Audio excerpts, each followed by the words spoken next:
दोस्तों नमस्कार, मैं हूं भूपेंद्र रावत और आज मैं आपके साथ बात करूंगा कि 18 जनवरी 2023 से जो पहलवानों का आंदोलन चल रहा था वो आज किस दशा में पहुंच चुका है। आप सब लोगों ने देखा कि पास्को एक्ट के तहत जो आरोपी है ब्रजभूषण शरण सिंह, वह अपने गोंडा विधानसभा लोकसभा क्षेत्र में जाकर के कह रहा है कि मैं कैसरगंज लोकसभा क्षेत्र से चुनाव लड़ूंगा डंके की चोट पर। इस संदर्भ में कि वह मुकदमे में है, यौन शोषण का मुकदमा है, उस पर पास्को एक्ट तहत मुकदमा है, इसके पूरे के पूरे मामले की अनदेखी की गई। ये मैं आपको याद दिलाता हूं कि आपने बीच में सुना होगा देशवासियों कि हमारे देश में पास्को एक्ट के तहत और यौन शोषण के मामले में ब्रजभूषण शरण सिंह भाजपा के सांसद ने एक चैलेंज किया था कि मैं पास्को एक्ट के में बदलाव करा दूंगा और वो बदलाव कराने में कामयाब रहा।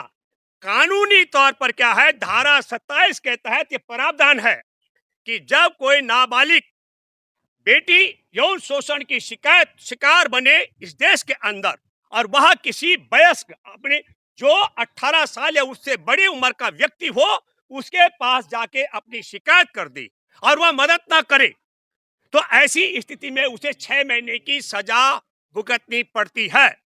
और तब मैं ये मानता हूं कि ब्रजभूषण शरण सिंह ने पास्को एक्ट में बदलाव कराने में कामयाबी इसलिए हासिल कर दी है कि भारत में इससे पहले पास्को एक्ट के तहत 67,000 मामले विचाराधीन है और उसमें प्रावधान है कि जब भी कोई व्यक्ति इस तरीके के मामले में बुक होगा तो तत्काल उसके खिलाफ एफआईआर दर्ज और एफआईआर दर्ज होने के बाद उसकी गिरफ्तारी तय है। और ऐसी गिरफ्तारी के मामले में पास्को एक्ट के मुकदमे के लिए मैं शुरुआत करना चाहता हूं।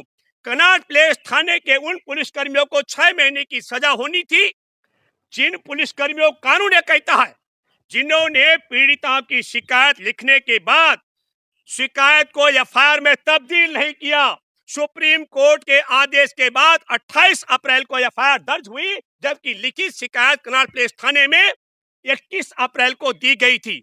तो उन पुलिस कर्मियों को स्वाभाविक तौर पर पास्को एक्ट के तहत जेल जाना था। तो पुलिस इसलिए पास्को एक्ट के तहत कार्रवाई आगे नहीं कर रही है क्योंकि ब्रजभूषण शरण सिंह के साथ साथ उसको जेल में डालना बहुत जरूरी था कनॉट प्लेस थाने के पुलिस कर्मियों को। दूसरा, आपने देखा हमारे देश के प्रधानमंत्री जिन्होंने विनेश फोगाट को अपने परिवार का सदस्य बताया, विनेश फोगाट ने सार्वजनिक तौर पर एक दावा किया था कि हमने ये सारी बात प्रधानमंत्री नरेंद्र मोदी को बताई है कि कुश्ती महासंघ का राष्ट्रीय अध्यक्ष भाजपा का सांसद इस तरीके के यौन शोषण पहलवान बेटियों के साथ करता है। और तब प्रधानमंत्री नरेंद्र मोदी को भी पास्को एक्ट के तहत 6 महीने की जेल की सजा तय मानी गई है। कानून कह रहा है, मैं नहीं कह रहा हूं, ये कानून में है साफ साफ प्रावधान कि भारत में यदि कोई नाबालिग बेटी यौन शोषण की शिकायत किसी भी वयस्क को करेगी और वह उसकी मदद नहीं करेगा, ऐसी दशा में उसको 6 महीने की सजा तय है।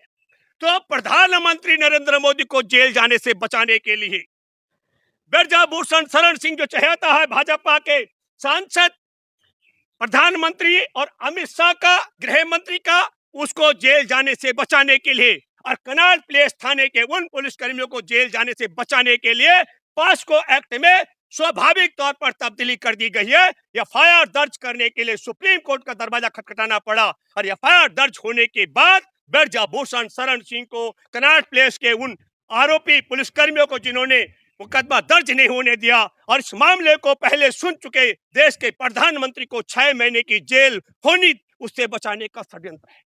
लेकिन मैं दूसरी महत्वपूर्ण बात और बताना चाहता हूं आपके माध्यम से। मैंने इस आंदोलन के दौरान मैंने विनेश से पूछा यह तारीख किसने की तय, तो विनेश ने कहा हमने आपस में तय की थी। यह बात मैंने इसलिए कही थी क्योंकि मैं जानता हूं आरएसएस बीजेपी के लोगों का जो रुझान है वो इस देश की बेटियों के प्रति नहीं, देश के किसानों के प्रति नहीं, देश के जवानों के प्रति नहीं, देश के संविधान के प्रति नहीं, सिर्फ और सिर्फ देश के मतदाताओं के प्रति है, उनका वोट वसूल करने के लिए। और जनवरी में इस देश के अंदर राम मंदिर का ये उद्घाटन करने जा रहे हैं और वो कहने वाले हमने मंदिर बना दिया। इसलिए मैंने ये सवाल किया था अब मैं आपके माध्यम से एक बात और कहना चाहता हूं। आप सब लोग नाखुश होंगे पहलवानों के विषय में। मैं आपको बताना चाहता हूं, देश के पहलवान खिलाड़ी हैं। मैं भूपेंद्र रावत, मैंने साक्षी मलिक के ससुर से कहा, मैंने कहा कि इस दुनिया के, और मैंने साक्षी के पति सत्यव्रत से कहा कि इस दुनिया के सबसे शातिर गिरोह के साथ आप लोग लड़ रहे हैं और आप सिर्फ खिलाड़ी हैं, इसमें आप फंस जाएंगे। कितनी बड़ी चतुराई के साथ मैं आपको बताना चाहता हूं।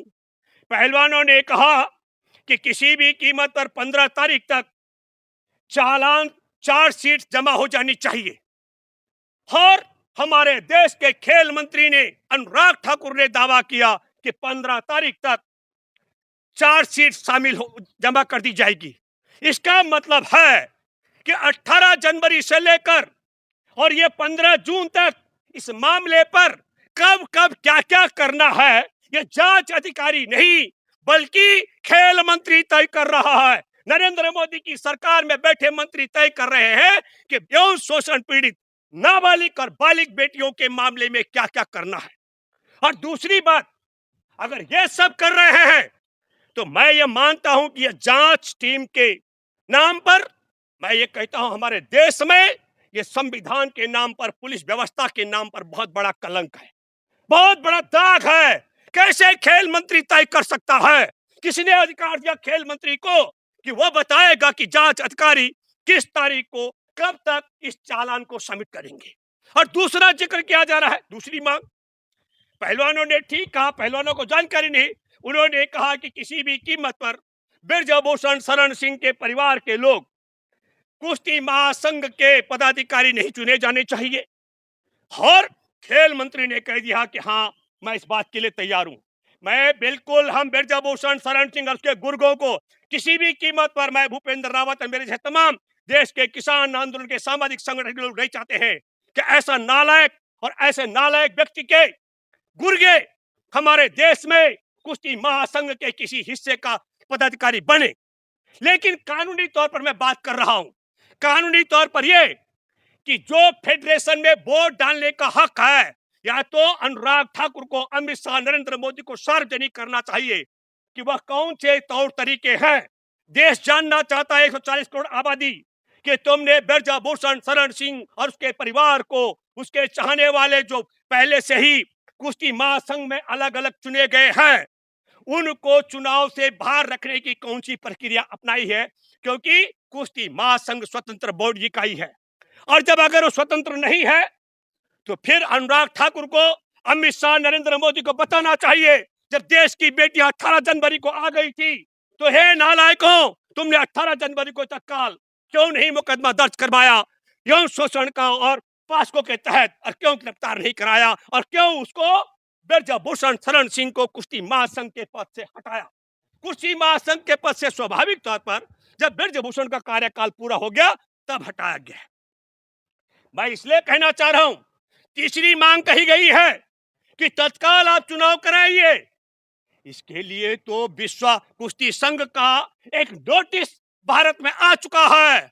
यदि आपको तिरंगे के साथ देश के कुश्ती पहलवानों को विश्व स्तर पर उतारना है, खड़ा करना है तिरंगे के साथ, राष्ट्रीय ध्वज के साथ, तो आपको चुनाव इकाई कराना पड़ेगा, कुश्ती महासंघ के पदाधिकारियों का चयन करना पड़ेगा। यदि कुश्ती महासंघ के पदाधिकारियों का चयन नहीं होगा तो आप राष्ट्रीय ध्वज लेकर के पहलवानों को कुश्ती मैदान में नहीं उतार सकते हैं।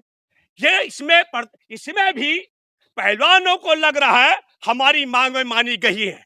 मैं पहलवानों की तरफ से कह रहा हूं, जो लोग ये मानते हैं कि उन्होंने कोई गलत फैसला किया, वो हमारे देश के बेटा बेटी, हमारे देश का सम्मान उन्होंने अर्जित कराया, तिरंगे को दुनिया में फहराया है, देश के लिए मेडल जीत करके लाए हैं, वो सिर्फ खेलना जानते हैं।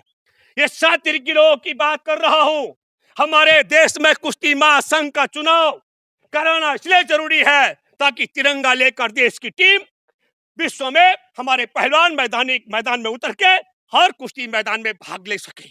और हमारे देश में एक और बात कही जा रही है खिलाड़ियों के माध्यम से, वो कह रहे हैं कि 15 तारीख को चार्जशीट जमा हो जाने के बाद हमारी बात नहीं मानी गई तो हम आंदोलन करेंगे।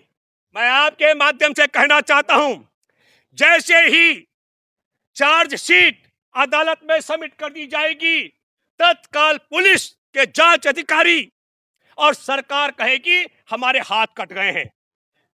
अमित शाह बोलेगा मैं कुछ नहीं कर सकता हूं, अनुराग ठाकुर कहेगा मैं कुछ नहीं कर सकता हूं, नरेंद्र मोदी कहेगा मैं कुछ नहीं कर सकता हूं, और पुलिस के डीसीपी साहिबा और उनके साथ की पूरी टीम कहेगी मैं कुछ नहीं कर सकता हूं। और मैं भूपेंद्र रावत भी कहूंगा चालान सबमिट होने के बाद, और मेरे जैसे तमाम जो सच बोलने की ताकत रखते हैं वो कहेंगे कि खिलाड़ियों, हम आपके साथ थे, हम आपके साथ हैं, हम आपके साथ रहेंगे, क्योंकि आप देश के बेटा बेटी हैं, आप देश का सम्मान और गौरव हैं। लेकिन यह मामला जब चालान के माध्यम से अंदर चला जाएगा, तो तब सिर्फ और सिर्फ वकीलों की भूमिका भर रहती है। और मैं एक बड़ा अहम सवाल देशवासियों आपसे करना चाहता हूं। हमारे देश की बेटियों से कहा जा रहा है सबूत लेकर के आइए और बताइए कि कैसे कैसे ब्रजभूषण शरण सिंह ने आपका कहां कहां पर यौन शोषण किया था। आपने उसकी जो वीडियो बनाई है वो हमें दीजिए, जो ऑडियो रिकॉर्डिंग है वो हमें दीजिए, जो फोटोग्राफी आपने की है हमें दीजिए। मैं आपके माध्यम से एक बात कहना चाहता हूं, जिस शख्स के खिलाफ 67,000 मामलों में एक एक पास्को एक्ट के तहत जो बुक हुए उन्हें जेल जाना पड़ा, एकमात्र शख्स है जिसके खिलाफ पूरी मोदी सरकार, नरेंद्र मोदी स्वयं, अमित शाह गृह मंत्री और पुलिस के एक अधिकारी की हिम्मत नहीं पड़ रही जुबान खोलने की। ऐसे ताकतवर व्यक्ति के खिलाफ हमारे देश में मेडल विजेता विनेश फोगाट, साक्षी मलिक, बजरंग पूनिया और तमाम जो लड़ रहे हैं, मैं उनको सल्यूट करता हूं, लेकिन उनकी ताकत देखिए कितनी है।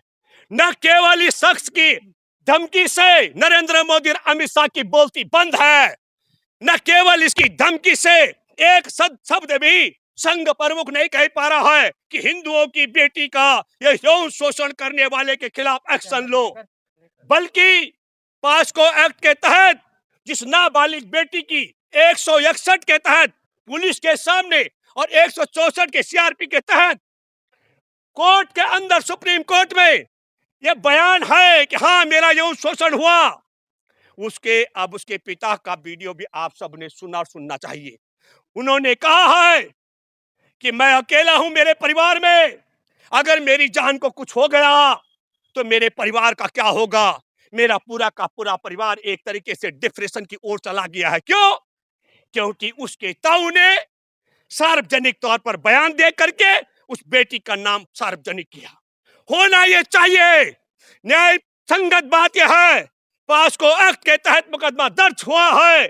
सुप्रीम कोर्ट में बैठे मुख्य न्यायाधीश से मैं अपील करता हूं, सार्वजनिक करने पर उस बेटी का नाम सार्वजनिक करने वाले उसके ताऊ को गिरफ्तार किया जाना चाहिए।